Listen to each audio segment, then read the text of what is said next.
Roblox is insane. In a platform that was once created for people of all ages to have fun and be creative, nowadays thousands upon thousands of games are literal casinos with a cutesy coat of paint.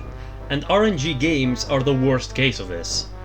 RNG games are an absolute plague, and if you've played some wonderful games on the platform in the past, playing these experiences feels almost like a chore.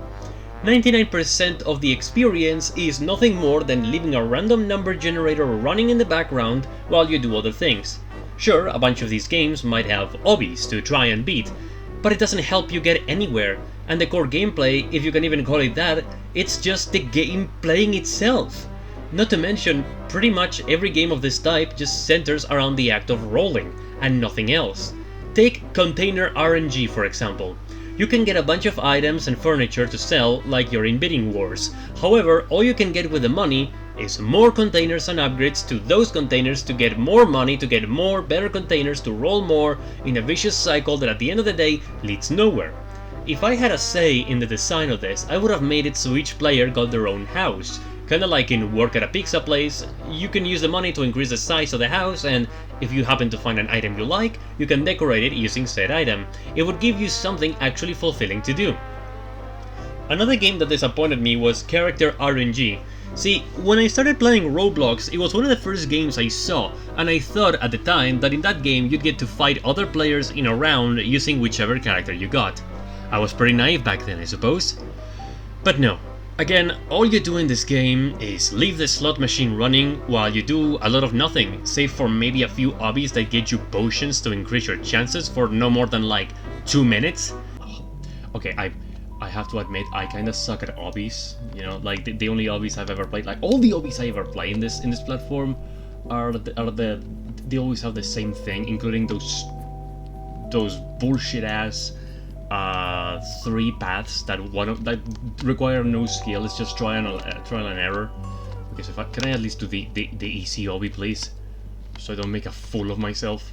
Like, I have dishonored my entire family. And it's not like they change much of anything. Also, a lot of these games have an upgrade system in place, but they are either ineffective, horribly unbalanced, or it just takes too long to gather enough coins or whatever the currency is to even get to the next level. 99% of the time, when you're just starting in Character RNG, you'll get nothing more than common characters, which will net you only 10 coins. And to upgrade your luck to level 3, after the first upgrade is free, you need a total of 3,000 coins! And the other upgrades for speed and multi-roll cost even more, in what I can only assume is a very passionate exercise in taking the piss. Another aspect of these experiences that really don't help their case is that a few of them roll even while you're not playing, which means the game does literally play itself, because you don't even need to be playing it for it to auto-roll. And at that point, what is even the purpose to keep playing it? You can literally play anything else, knowing that should you somehow choose to come back, you'll find yourself with 500 new items and the chance that a few of those items are high quality or legendary or mythic or whatever. They're very much glorified phone games of the worst kind, which is probably an insult to phone games, honestly. In fact, let me tell you something. Back when I went to high school and later when studying IT, I had a phase where I would play the hell out of gacha games like Fire Emblem Heroes and SMT DX2. Now, the thing about these games is that yes, you do roll for characters with varying degrees of quality and rarity, but the game is not centered around that mechanic. In fact, getting these characters is more the means to an end, as in these apps there are story modes with lots of chapters, characters, optional side modes, daily events, constant updates, crossovers, PvP modes, character fusion, and a million other things that these cash grabs don't have. And speaking of cash grabs, what about the microtransactions? See, in Roblox, the only real reason these games have stuff other than the rolling is to have reasons to charge you for them. For example, if you want each roll to take less than 2 minutes and a 7-month induction course, you need to buy a game pass. If you want to get extra lucky, you pay for it. If you want better upgrades, pay for it. In the case of phone gacha games, you can choose to pay for units, or more commonly, you can choose to buy various types of currency that will allow you to summon, upgrade, and all of that stuff. However, These phone games are always giving you these currencies for free as long as you remember to play daily, so you can spend months and months playing without spending a single buck, and you'll progress just fine.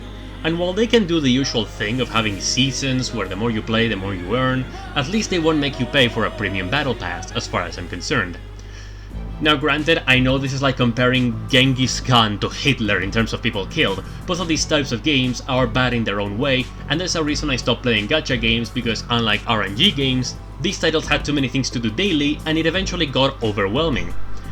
That being said, I'll take a phone game that consumes all of my free time 1,000 times over a game that literally plays itself, is designed to rot kids' brains, and has no style nor substance. Hell, even games like Lootify, that actually give a purpose to all the rolling, I still don't find fun. Because again, a game that depends not on logic, not on skill, nor on strategy, is not going to feel satisfying to play no matter how many coats of paint you apply on it. The fun of games where you get a random piece of equipment, like say in a roguelike, is that whatever you get can and will get you to the end if you use it properly. If you're gonna make a game where you need a piece of equipment with a certain number in its stats to progress, like in an RPG, but you don't give it as a reward for a mission or loot, or don't give the player the materials to craft it, leaving him only with the option to stand idle and wait, then you're failing to make the game engaging. Do you think the player will feel like he's earned that fancy new sword when all they did was be AFK for an hour looking at his or her phone? Hell no! These randomizing mechanics are perfect for things that don't involve the main core of the game. It's fine if you wanna make a roll for a cosmetic or an aura or whatever, but when it comes to key factors like equipment and stats, it's you, the developer, who has to put some effort into making it work. Using RNG for everything is the equivalent of the monkeys with typewriters theory. Sure, if this goes on for long enough, we might get an actual fun game using these mechanics, but the hard reality is that nothing of value has been made so far, and to make matters worse, we now have shit all over the walls. All I ask is that we publicly shame these games for even existing, for not putting in the effort to actually try to deliver a fun experience, for being nothing more than a magnet for children that will cause them to develop mental problems as they grow up, all for the sake of engagement and money.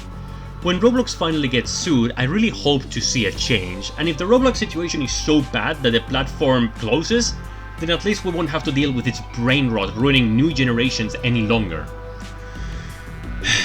This has been Peter, not live, not dead, but at least mostly mentally sound. Take care.